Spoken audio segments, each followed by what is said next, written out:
الحمدللہ وکفا والصلاة والسلام علی سید الرسل وخاتم الانبیاء وعلی آلہ المجتبى اما بعد اعوذ باللہ من الشیطان الرجیم بسم اللہ الرحمن الرحیم وما ارسلناک الا رحمة للعالمین قال النبی صلی اللہ علیہ وسلم اول الانبیاء آدم وآخرهم محمد قال النبي صلى الله عليه وسلم أنا حظكم من الأنبياء وأنتم حظي من الأمم قال النبي صلى الله عليه وسلم لو كان بعدي نبي لكان عمر صدق الله العظيم وصدق رسوله النبي الكريم میرے معزز اور مکرم اور محترم حضرات علماء کرام اساتذہ اعظام بزرگان دین میرے سامنے تشریف فرما میرے معزز اور مکرم اور محترم غیور باضمیر گریما کے ساتھیوں السلام علیکم۔ عشاء کی نماز کے بعد سے آپ کا یہ پروگرام اپنے مقصود کی طرف رواں ہے۔ مجھ سے قبل متعدد علماء کرام نعت خواں اور قرہ حضرات آپ کے سامنے تشریف لا چکے اور گفتگو فرما چکے۔ مجھے حکم ہوا میں حصول سعادت کے لیے اختصار کے ساتھ وہی باتیں عرض کیے دیتا ہوں۔ رحمت کائنات، مقصود کائنات، سردار انبیاء محمد مصطفیٰ احمد مجتبیٰ حبیب کبریاء خاتم النبیین، اونچی آواز سے کہہ دیجئے صلی اللہ علیہ وسلم، اور اونچی آواز سے آپ کی آواز مجھے نہیں لگتا ہے آپ تھک گئے ہیں یا آپ کو نیند آ رہی ہے، اور اونچی آواز سے صلی اللہ رحمت کائنات صلی اللہ علیہ وسلم کے تشریف لے آنے کے بعد میرے اللہ نے ہمیشہ ہمیشہ کے لیے اس سلسلہ نبوت کو مکمل کر دیا۔ نبوت اپنی تکمیل کو پہنچی۔ آپ صلی اللہ علیہ وسلم اللہ کے آخری نبی، آخری رسول اور آخری پیغمبر ٹھہرے۔ آپ صلی اللہ علیہ وسلم کے بعد اب قیامت کی صبح تک کوئی نبی پیدا نہیں ہوگا۔ حضرت آدم علیہ السلام سب سے پہلے نبی، آپ صلی اللہ علیہ وسلم سب سے آخری نبی۔ حضرت آدم علیہ السلام سے پہلے کوئی نبی نہیں تھا۔ آپ صلی اللہ علیہ وسلم کے بعد اب قیامت کی صبح تک کوئی نبی پیدا نہیں ہوگا۔ اس عقیدے کو عقیدہ ختم نبوت کہا جاتا ہے۔ آپ بھی ایک مرتبہ ان کی آواز سے بولیے اس عقیدے کو عقیدہ اور اونچی آواز سے اس عقیدے کو عقیدہ ختم نبوت کہا جاتا ہے۔ یہ میرا اور آپ کا بنیادی عقیدہ ہے، یہ بنیادی عقیدہ ختم نبوت ہے۔ تو میرا ایمان ہے، یہ بنیادی عقیدہ ختم نبوت ہے۔ تو میں مسلمان ہوں، یہ بنیادی عقیدہ ختم نبوت ہے۔ تو میری نماز ہے، روزہ ہے، حج ہے، عمرہ ہے، بیت اللہ شریف کا طواف ہے، یہ عقیدہ ختم نبوت ہے۔ تو میری تہجد ہے، اشراق ہے، نوافل ہے، اوابین ہے، تراویح ہے، تبلیغ ہے۔ اگر یہ بنیادی عقیدہ ختم نبوت نہیں تو میرا ایمان بھی نہیں۔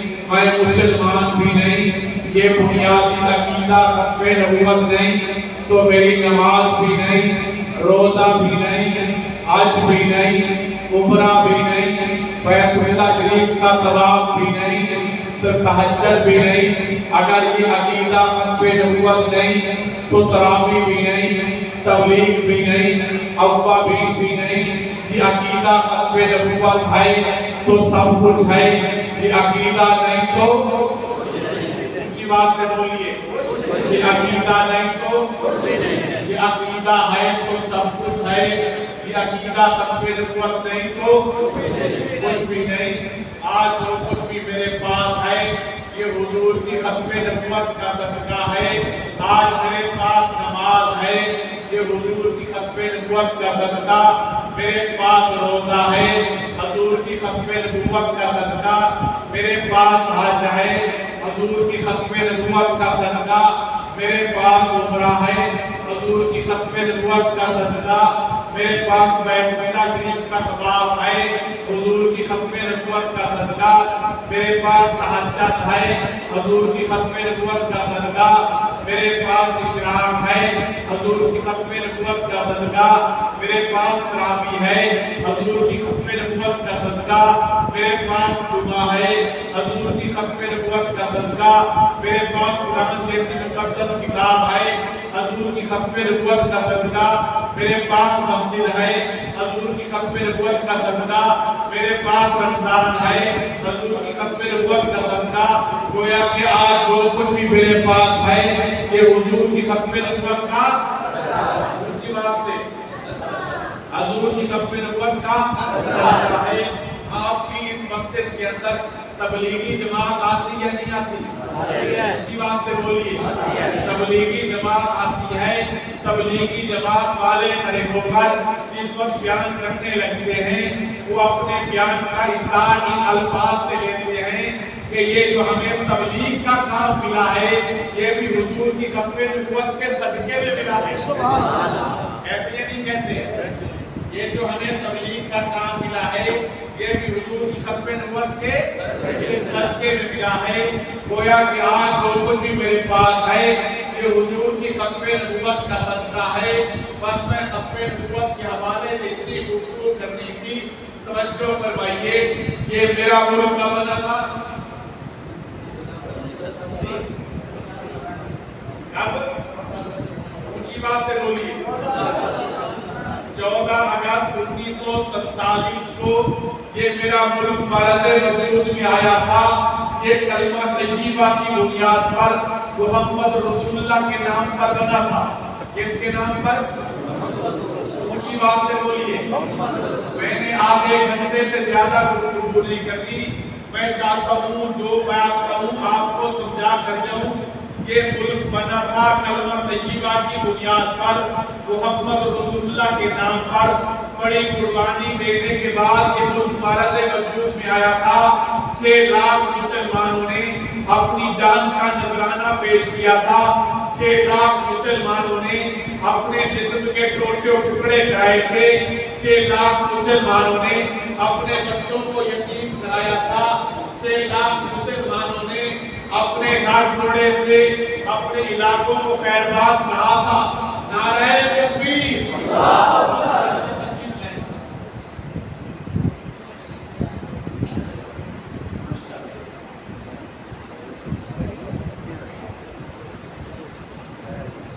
توجہ فرمائیے، انشاءاللہ میں اختصار کے ساتھ گفتگو کروں گا۔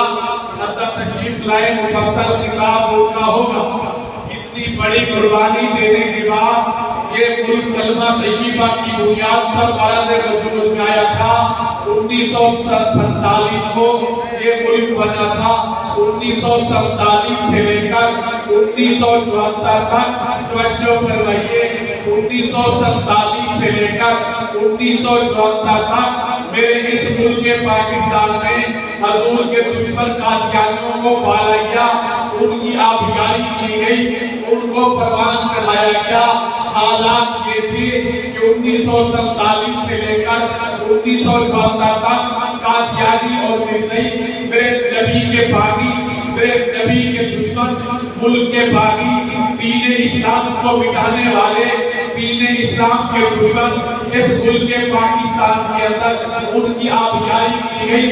1947 سے لے کر 1974 تک قادیانی اس ملک کے اندر کھلے عام تبلیغ کرتے تھے، اپنا لٹریچر تقسیم کرتے تھے، اپنی عبادت گاہ کو مسجد کہتے تھے، اپنی عبادت گاہ کے مینار بناتے تھے، محراب بناتے تھے، کھلے عام اذانیں پڑھتے تھے، کھلے عام نمازیں پڑھتے تھے، کھلے عام قادیانی چوک اور چوراہے میں کھڑے ہو کر مسلمانوں کو مناظرے کے چہرے دیا کرتے تھے۔ قادیانی جناب نگر میں ٹولیوں کی شکل میں نکل کر مسلمانوں کے ایمان کو لوٹنے کی کوشش کرتے تھے۔ قادیانی خواتین گروپوں کی شکل میں نکل کر پورے علاقے میں پھر کر مسلمان خواتین کے ایمان کو لوٹنے کی کوشش کیا کرتی تھی۔ اگر کوئی مسلمان، کوئی خطیب، کوئی عالم دین کھڑے ہو کر یہ کہتا کہ مرزا قادیانی اس کے ماننے والے کافر ہیں، اس مسلمان کے خلاف 298 کے تحت مقدمہ درج ہوتا اور اس کو 3 سال سزا ہوتی۔ گویا کہ 1947 سے لے کر 1974 تک آپ کے ملک پاکستان میں کھلے عام مرزا قادیانی کو کافر کہنا جرم تھا۔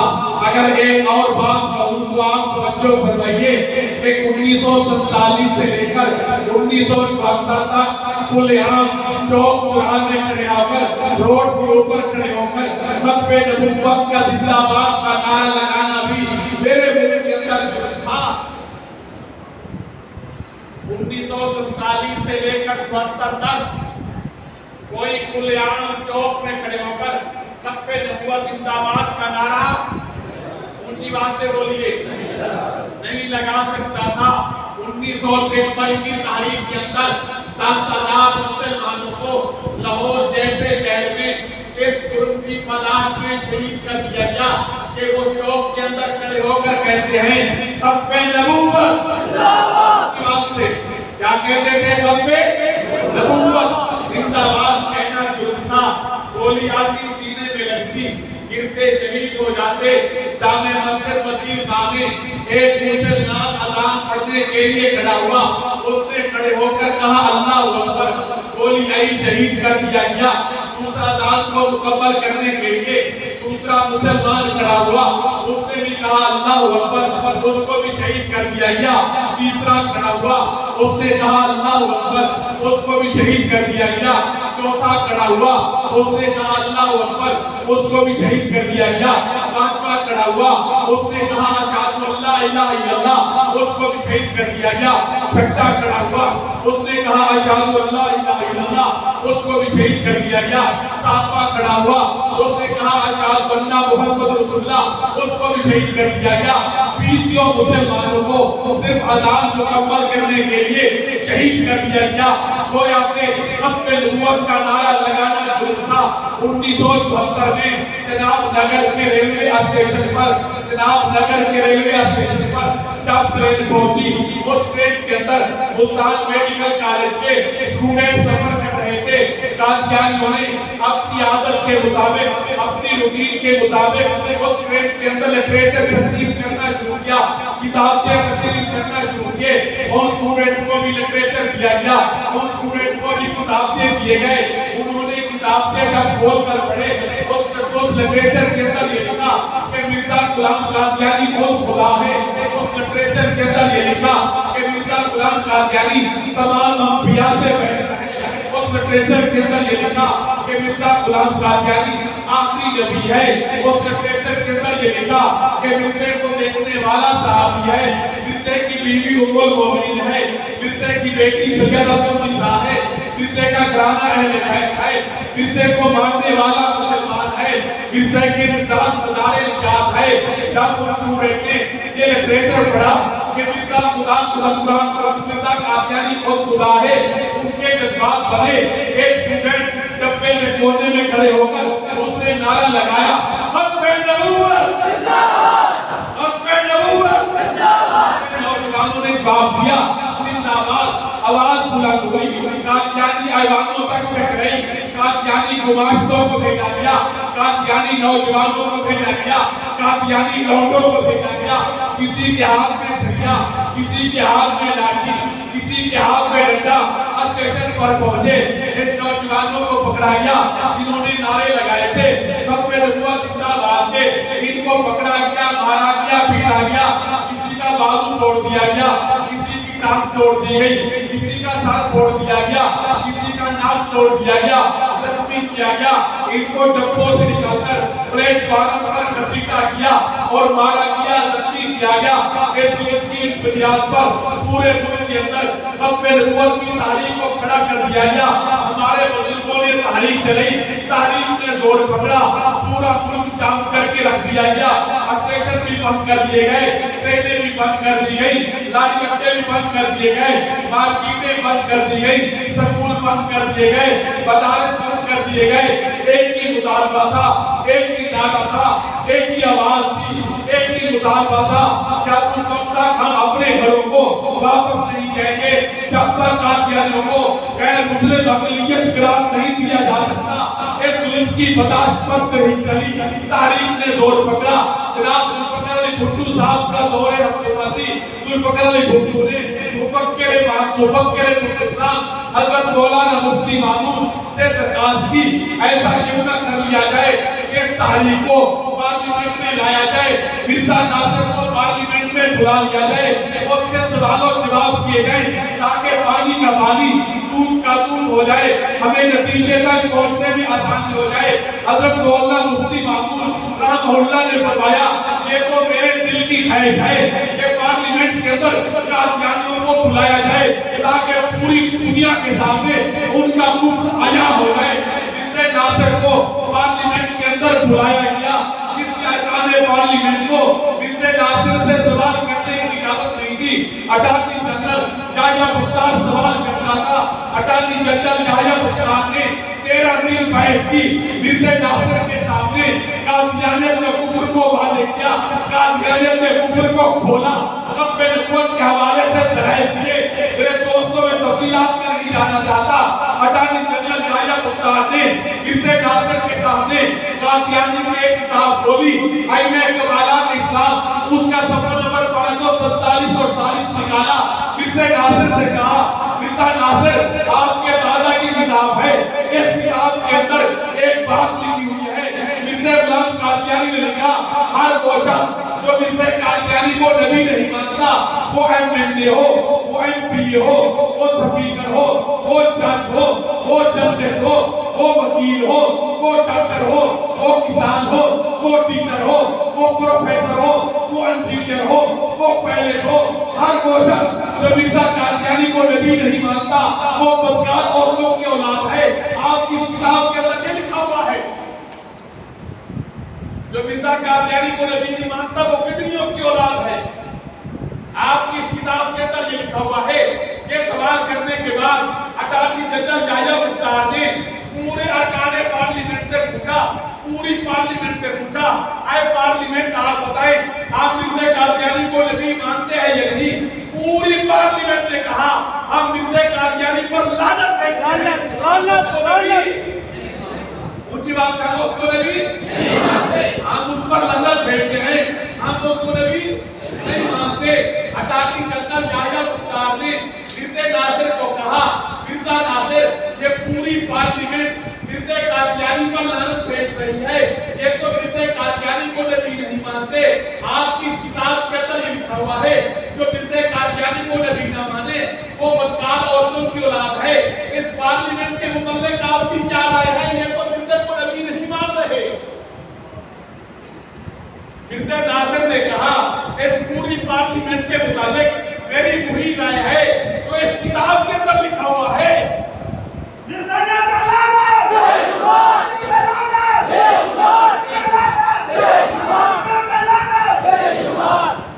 اس نے کہا اس پوری پارلیمنٹ کے متعلق میری وہی رائے ہے جو اس کتاب کے اندر لکھا ہوا ہے۔